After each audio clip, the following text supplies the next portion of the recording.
This is Playing the High Priestess, part 2 of a series on tarot in role-playing games.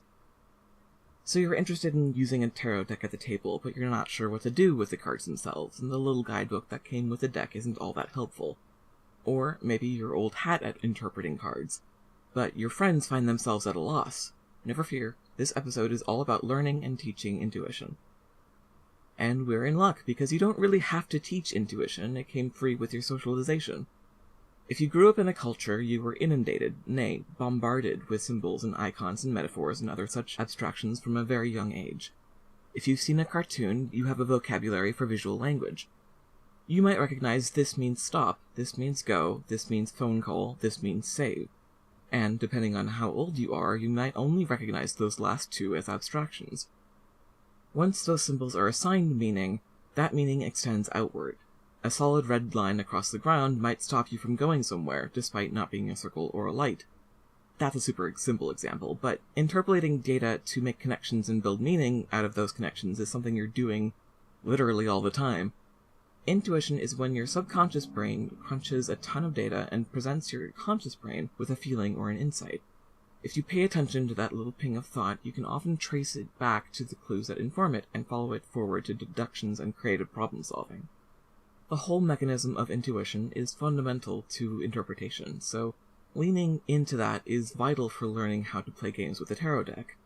Interpretation is taking information and extracting its meaning into another format. Images to words, one language to another.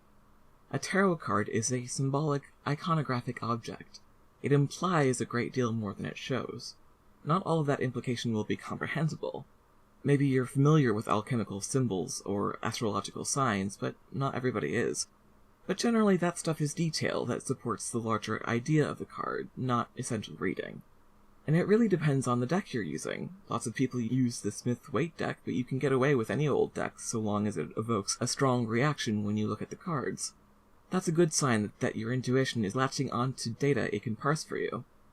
Sometimes that's what people mean when they say a deck speaks or calls to them. Now, tarot has a legacy of specific meanings behind each card. I'll cover that in detail in a later video, but if you want to learn and use those meanings, you can read through a book like Rachel Pollack's 78 Degrees of Wisdom to really deep dive into all the symbology and systems of meaning that are interlaced in a given tarot card. But the best way to learn the tarot, in my experience, is experience. Find a deck you really like and play around with it. Do readings for yourself or with friends. Keep a guidebook nearby to help you along. Play tarot games with your group, or play solo with a journaling or map-making game. Most tarot games have at the very least advice for how to interpret cards in play, if not their own guide to the cards it wants you to use.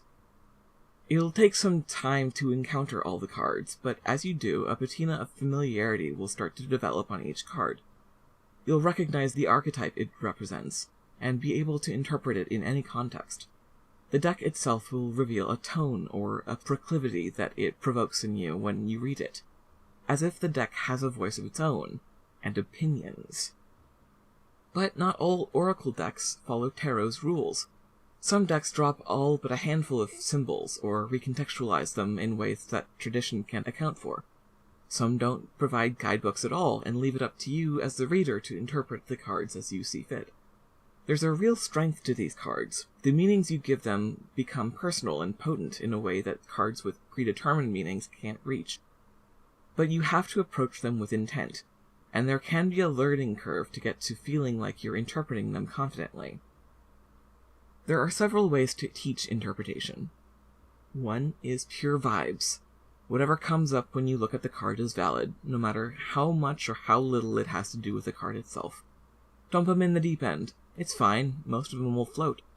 People know how to seek patterns and identify symbols.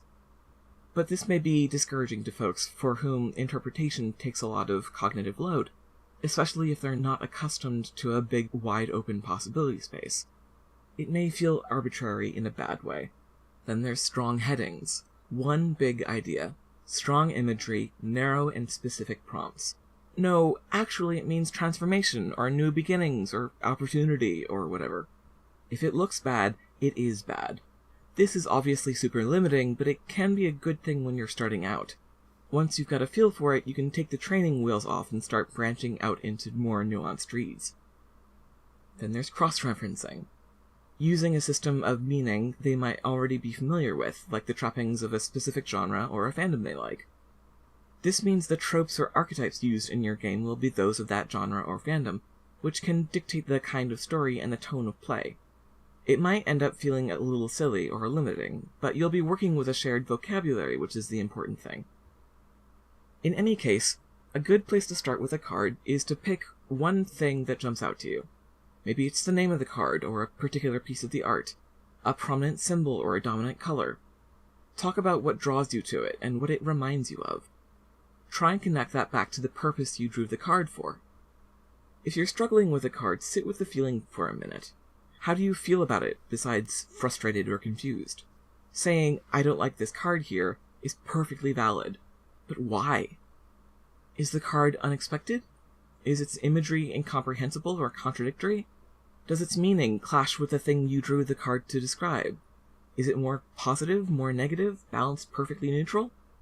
All of those, even neutral, are unique positions the card is taking. If it's inscrutable, what is the nature of that? Is it blank like a brick wall, or too clever for its own good? Don't be afraid to open interpretation up to the rest of the table if you're struggling. Sometimes it doesn't take much outside input to kickstart an idea. If all else fails, you can always discard and redraw. You can ditch an entire deck even. My first tarot deck was so completely out of my wheelhouse in iconography and symbolism that if it had anything to say, I straight up couldn't comprehend it. And sometimes it's just that the deck isn't well designed. Some tarot deck creators make the most perplexing choices. But with a good deck at your fingertips and some experience interpreting it under your belt, you can answer just about any question, and therefore play just about any tarot game out there. Whether that answer will be true or accurate is none of my business, but I know for a fact it'll help you tell one hell of a story.